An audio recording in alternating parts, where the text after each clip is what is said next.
On a warm spring day in 1965, several Army aviation companies arrive in Vietnam aboard the carrier USS Iwo Jima. It is the beginning of the Army's air mobility buildup, the first of the assault helicopters, which soon will fill the air over this embattled land. Even as the pilots of the 101st Aviation Battalion whirl away toward the field at Vung Tau, all of South Vietnam is infested with Viet Cong. From the north, they stream down the Ho Chi Minh Trail and, like a disease, spread throughout the Southern Republic.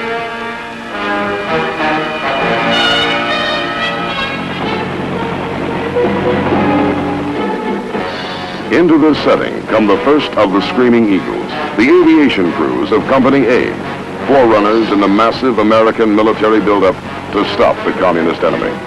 For the Republic, this is a time of desperation.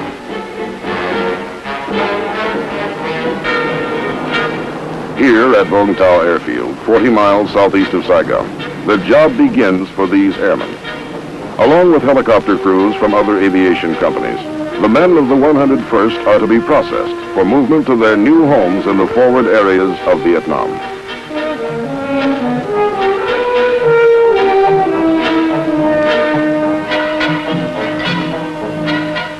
Their mission now is to create the helicopter bases from which U.S. Army forces can be flown into combat against the Viet Cong. Quickly now, they make ready. In the next 90 days, before the airborne infantry arrives, these men will do a man-sized job.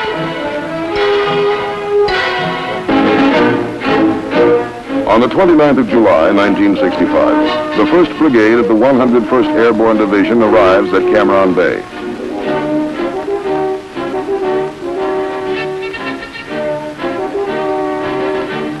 The brigade, with its supporting elements, is commanded by Colonel James Timothy, who is welcomed to Vietnam by Ambassador Maxwell Taylor. And by General William Westmoreland. In the ceremonies which follow, Colonel Timothy gets his first look at the strife-torn shores of Vietnam. And for the first time, the brigade unfurls the proud emblem of freedom over the land it is here to protect.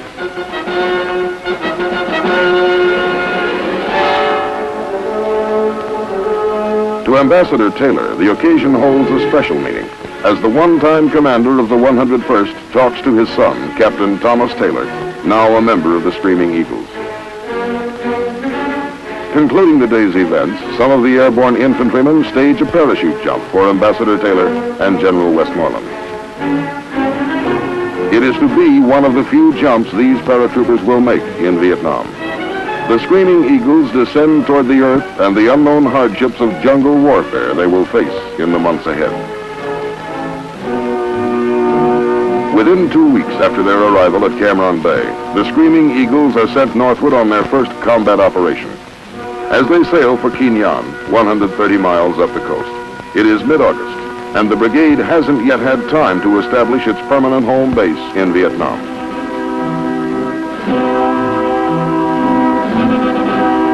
While the Vietnamese are celebrating the Lantern Festival, the men of the 327th and 502nd are moving inland from Quy Nhon to An Khê in the Central Highlands. Their mission is to clear and secure the An Khê area as a base camp for the U.S. 1st Cavalry Division Air Mobile, which will be arriving from the United States in a matter of days. At Baeo Mang Pass, overlooking An Khê, the landings begin. After months of special training at Fort Campbell, Kentucky, this is it, the moment every man knew would come. A Viet Cong main force battalion has been reported in the area, and the airborne infantrymen expect instant contact.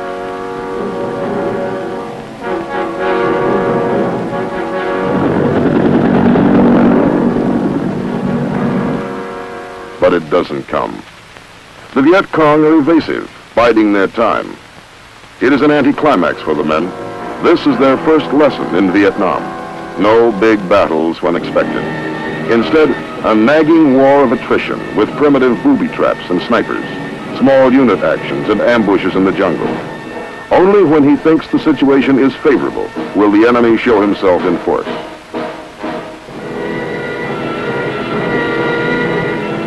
So the long, hard task of ferreting out the communist enemy begins.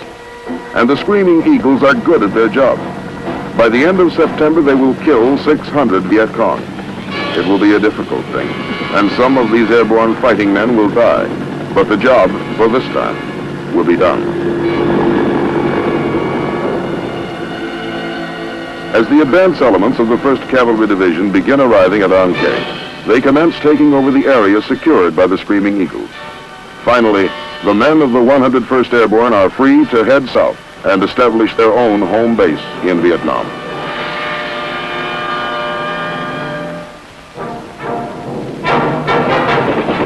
From An Khe and the Central Highlands, the brigade moves 170 miles to the coastal town of Phan Rang. This is to be their permanent camp, as soon as it can be built. Though weary from their campaign in the hill country, they work throughout October until the base at Phan Rang has been set up.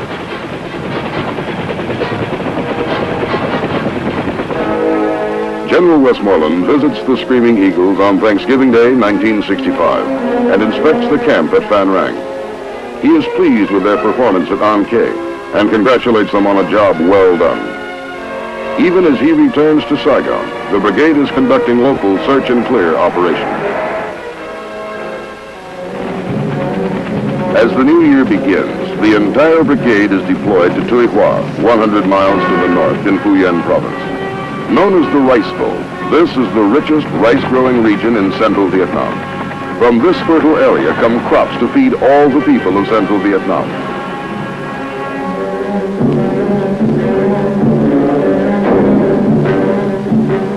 But the Viet Cong have been seizing the harvest and collecting unbearable taxes from the frightened farmers. Now come the Screaming Eagles to protect the rice harvest and stop the Viet Cong. Codename Operation Van Buren. The orders read, search out the enemy in the Tuy Hoa sector and destroy him. This assignment will be tedious. The VC desert their dwellings and avoid confrontation with the Americans. Yet the district is infested with an enemy who makes night raids and continues to molest the farmers. The search goes on.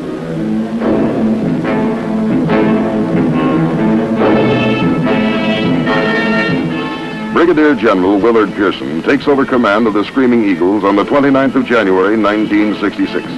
He steps up the pressure on the Viet Cong. Fire!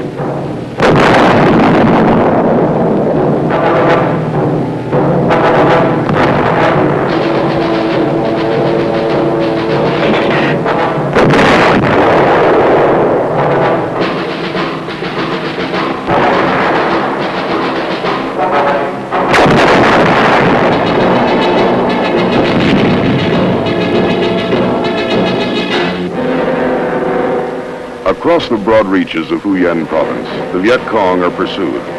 For the most part, they evade capture and withdraw to disappear in hidden underground sanctuaries. In the wake of U.S. military operations, the enemy rice raids diminish. But the VC themselves mingle with the local people and often are bypassed, attacking our units from the rear at night.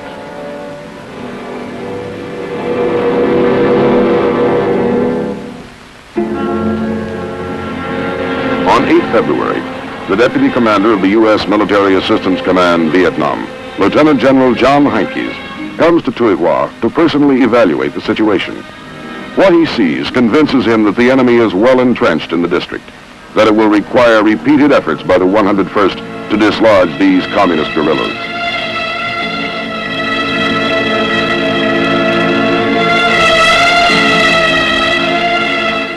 Operation Van Buren becomes Operation Harrison. February becomes March, and daily the Screaming Eagles patrol the jungles and foothills surrounding the rice fields of Tuy Hoa. Enemy main force headquarters are located and hit by the U.S. Air Force with B-52 bombing raids. The men of the brigade go in to check the results and prepare field reports for Air Force intelligence.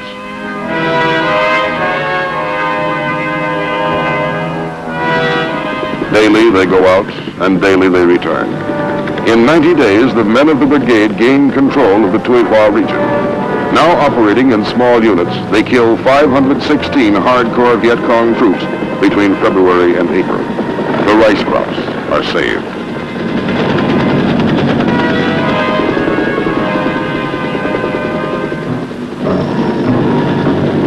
Early in March, the men of the brigade receive a surprise visit from one of Hollywood's movie heroes, Robert Mitchum. During this enjoyable interlude, there is talk about the glamorous girls of the film world.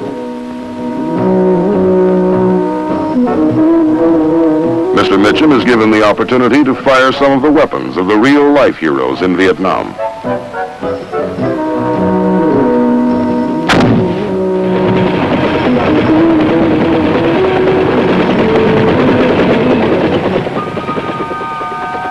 In mid-April 1966, the 2nd Battalion of the 327th is left to guard the rice harvest at Tuy Hoa, and the rest of the brigade moves out on Operation Austin. 2 weeks in the area around Phan Thiet, then onward to Nang Co, near the Cambodian border. Here, where the Ho Chi Minh Trail enters South Vietnam, the Screaming Eagles meet the 141st Regiment of the North Vietnamese Army. For a while, the fighting is intense.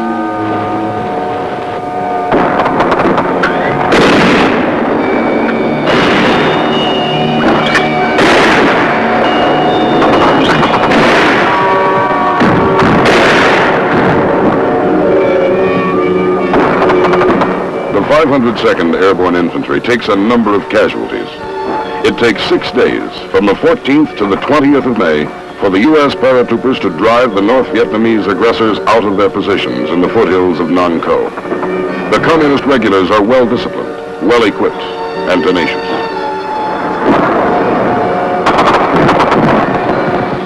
In spite of heavy ground fire, Army aviators get in with their dust-off helicopters, and the wounded are whisked away to safety. This is the enemy. When he was captured, he was carrying a machine gun made in Czechoslovakia. He won't be using it again. As for his comrades, they have been put to rout, and in their hasty flight they have dropped their arms. Over 100 of the North Vietnamese lie dead in the mountains. Victory at Nang Co is ours.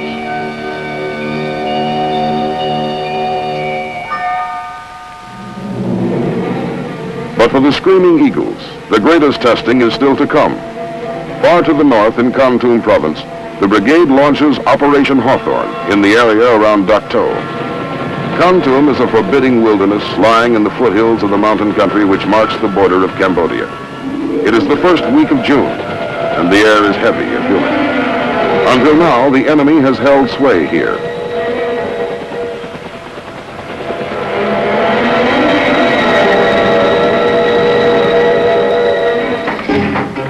Miles north of the little town of Dak To, the airborne engineers erect a crude bridge. A few miles beyond lies an American Special Forces camp. It has been under siege by the Viet Cong for nearly a week.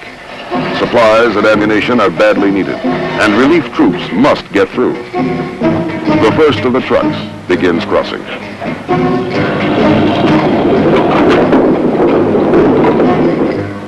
Near the bridge, the men of B Battery 320th Artillery prepare for another firing mission. Throughout the morning, they have rained howitzer shells upon the enemy forces attacking the camp. Now, with fresh supplies of ammunition, they're ready to begin again.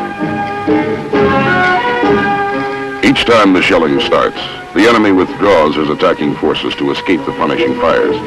When it is lifted, he regroups and again tries to take the camp. Despite week-long airstrikes by U.S. Air Force jets, the Viet Cong have shown no signs of withdrawing. But the artillery fire, directed by those defending the outpost, is having a telling effect.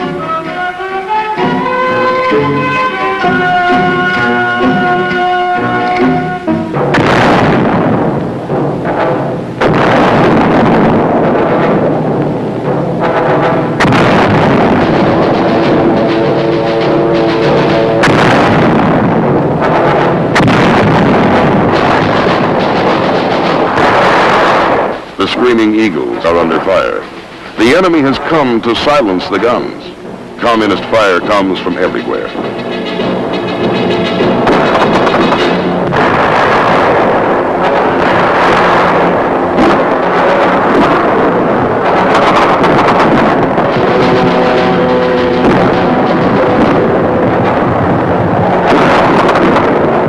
Out there, the enemy is creeping in. He will try to overrun the American positions. The waiting is agony.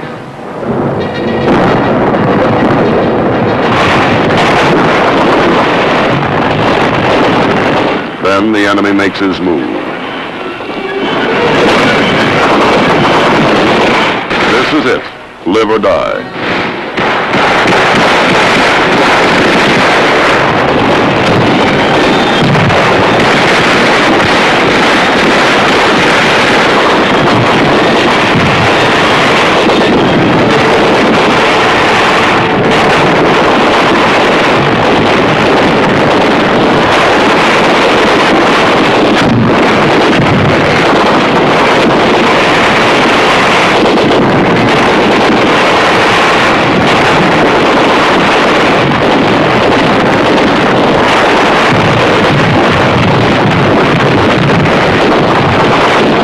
In the forefront, General Pearson, the boss, here in hell.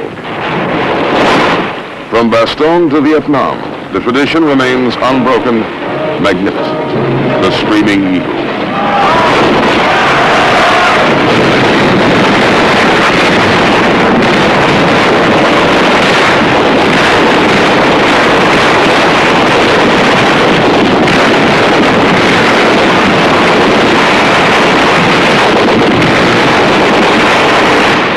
The battle wanes. A small part of Operation Hawthorne is over. Some of the men of the 101st will fight no more. But for this day, the bastions of freedom held. They came from the north, a full battalion. Their weapons, not ours, have been silenced.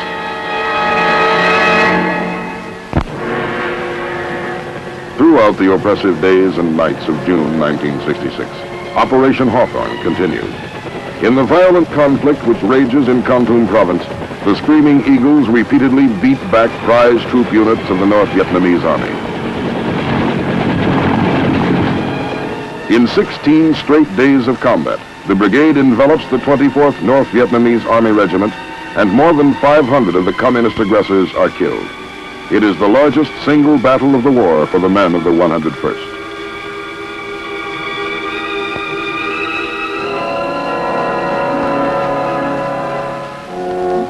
The bitter struggle to preserve the freedom of this little Asian nation is made more bearable as each man is enriched in spirit and strengthened in his resolve.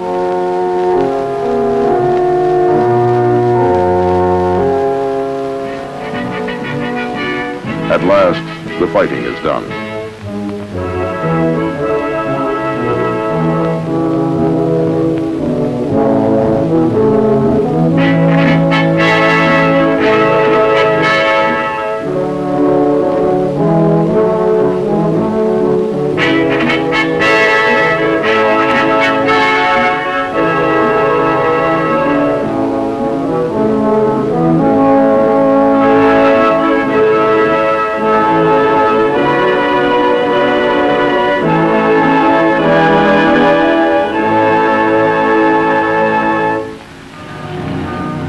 All the world had heard about the gallant Screaming Eagles and the battles of Operation Hawthorne. In recognition of their outstanding victory in Kon Tum Province, the Premier of South Vietnam, Nguyen Cao Ky, comes to the little town of Dak To. Premier Ky and the Deputy Premier express the gratitude of their nation in a way that fighting men can understand.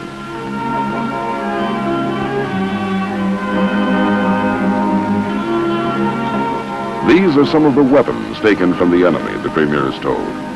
In the hands of the communists, the arms of China, Poland, Czechoslovakia, Russia, and even a variety of United States, French, and British weapons, which had fallen into those same enemy hands. Living evidence of the North Vietnamese regular army, 6 out of the 22 taken alive by the Screaming Eagles. Premier Ky confronts the aggressors. "You are lucky the Americans have taken you," he smiles.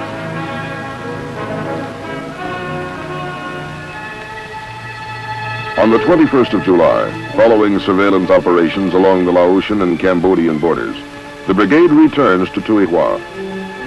A new operation labeled John Paul Jones gets underway. Its purpose is to open and secure a 16-mile stretch of National Highway 1 between Tuy Hoa and Vung Ro Bay on the coast. The accomplishment of this mission will speed up logistic support of the Tuy Hoa area by permitting ships to unload at the nearby bay.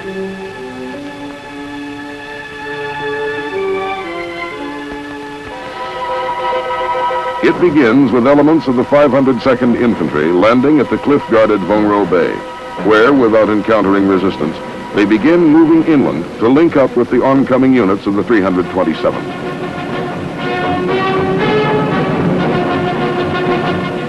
The inland forces push forward, securing the highway and sweeping the adjoining countryside. Supported by helicopter gunships, heli-borne assault troops clean out the operational zone within 6 weeks. By early September 1966, they have secured Vung Ro Bay and Highway 1 north to Tuy Hoa. Sweeping through the mountains, the brigade captures 40 North Vietnamese and Viet Cong and kills 209 others.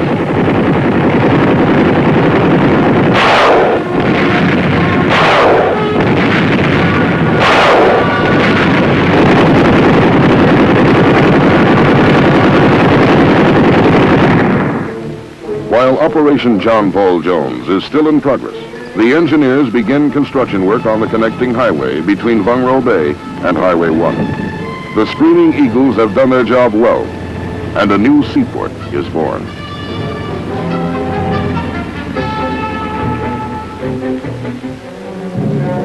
In the weeks which follow, the brigade protects the rice farmers as they harvest some 17,000 metric tons of the precious grain.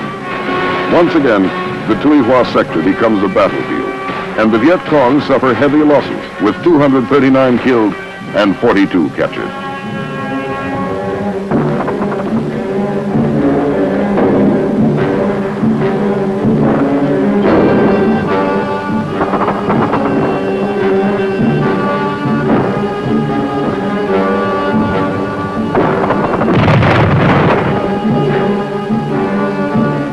The Viet Cong have had enough. They are nowhere to be found.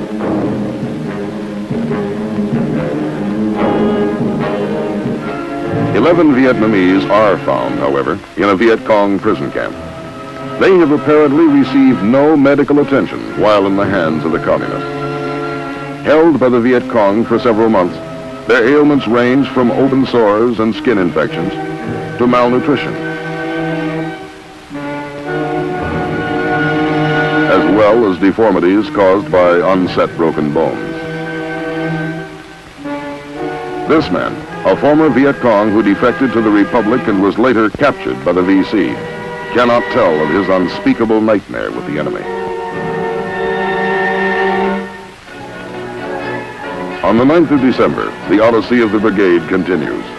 From Tuy Hoa, back up north to Kon Tum province. The Viet Cong have been cleared from Phu Yen province by this time, and the Screaming Eagles are moved to the north in a record 48 hours by the U.S. Air Force.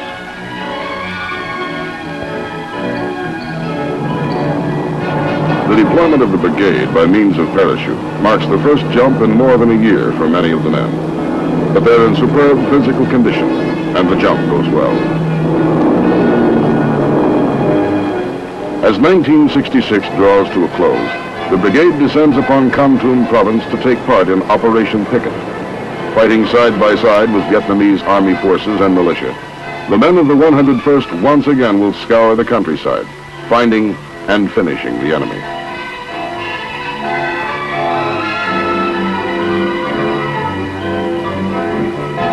The operations in Kon Tum province continue until the 21st of January 1967. Then, after more than a year's absence from their home base at Phan Rang, the brigade is ordered back for a rest.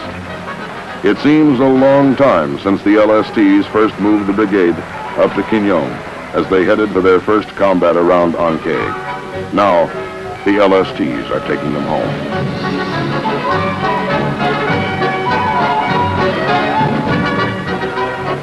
On the 26th, the last convoy rolls into camp at Phan Rang. Brigadier General Willard Pearson welcomes the men home. It will be one of his last official acts as brigade commander.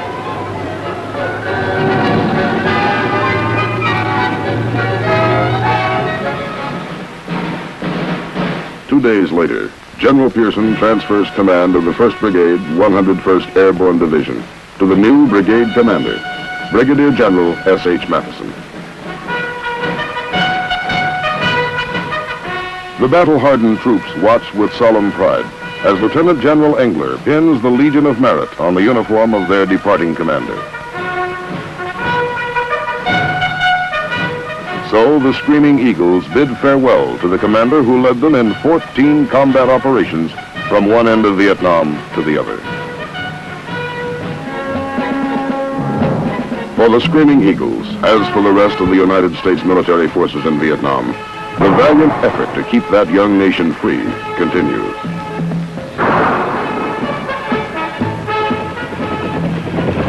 However far removed from our shores, the conflict between those who cherish human dignity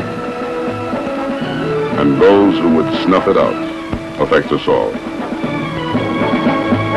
In this belief, the gallant men of the United States Army stand steadfast, not only in Southeast Asia, but wherever they may be asked to serve in freedom's cause.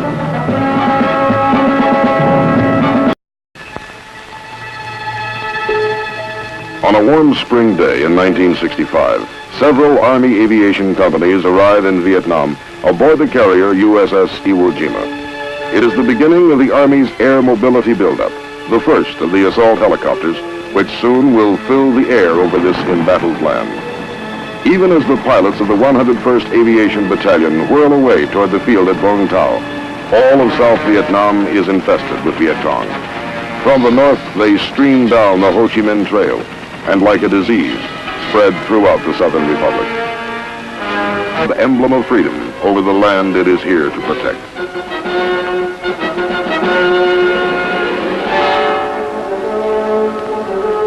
To Ambassador Taylor, the occasion holds a special meaning, as the one-time commander of the 101st talks to his son, Captain Thomas Taylor, now a member of the Screaming Eagles.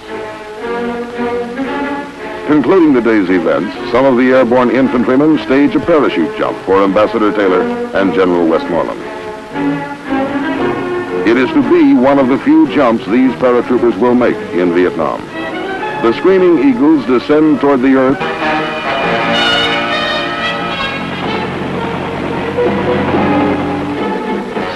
Into this setting come the first of the Screaming Eagles, the aviation crews of Company A, forerunners in the massive American military buildup to stop the communist enemy. For the Republic, this is a time of desperation.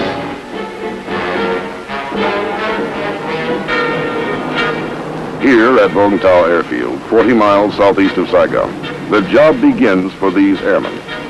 Along with helicopter crews from other aviation companies, the men of the 101st are to be processed for movement to their new homes in the forward areas of Vietnam.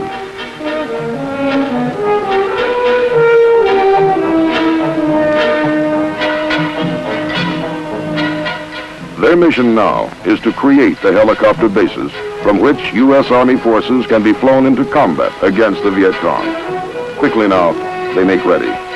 In the next 90 days, before the airborne infantry arrives, these men will do a man-sized job.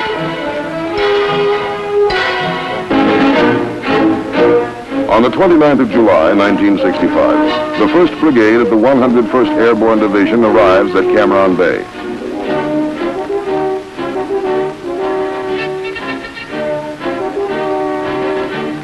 The brigade, with its supporting elements, is commanded by Colonel James Timothy, who is welcomed to Vietnam by Ambassador Maxwell Taylor,